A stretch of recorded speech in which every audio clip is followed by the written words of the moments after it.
મહિલા આઈટીઆઈ દાહોદ ખાતે આયુર્વેદ શાખા દ્વારા વિશ્વ હોમિયોપેથિક દિવસની ઉજવણી કરાઈ। આ તારીખ 9/4/2026 ગુરુવારના રોજ સાંજે 5:30 સુધીમાં આપેલ માહિતી અનુસાર નિયામક આયુષ કચેરી ગાંધીનગરના નિદર્શનમાં જિલ્લા આયુર્વેદિક અધિકારી દાહોદના માર્ગદર્શન હેઠળ સરકારી હોમિયોપેથિક દવાખાના જનરલ હોસ્પિટલ દાહોદના સહયોગથી આજરોજ વિશ્વ હોમિયોપેથિક દિવસની ઉજવણીનો કાર્યક્રમ મહિલા આઈટીઆઈ દાહોદ ખાતે કરવામાં આવ્યો હતો। જિલ્લા આયુર્વેદિક અધિકારી ડૉક્ટર સુધીર જોશીએ વક્તવ્ય તરીકે દરમિયાન આરોગ્ય અને પોષણ વિષય પર મહત્વપૂર્ણ માહિતી આપી હતી। તેમણે સમજાવ્યું હતું કે શારીરિક તંદુરસ્ત માટે યોગ્ય આહાર ખૂબ જ જરૂરી છે।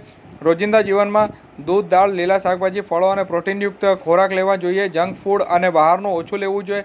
વિદ્યાર્થીનીઓને માટે ખાસ કરીને લોહી તત્વમાં આયરન અને કેલ્શિયમ ખૂબ જ જરૂરી છે, કારણ કે તે શરીરની વૃદ્ધિ અને તાકાત માટે મહત્વપૂર્ણ છે। પાણી પૂરતું પીવું જોઈએ અને સ્વચ્છતા રાખવી ખૂબ જરૂરી છે। ત્યારબાદ વર્લ્ડ હોમિયોપેથિક ડે વિશે પણ માહિતી આપવામાં આવી હતી અને આ કાર્યક્રમ દર વર્ષે 10 એપ્રિલના રોજ ઉજવવામાં આવે છે।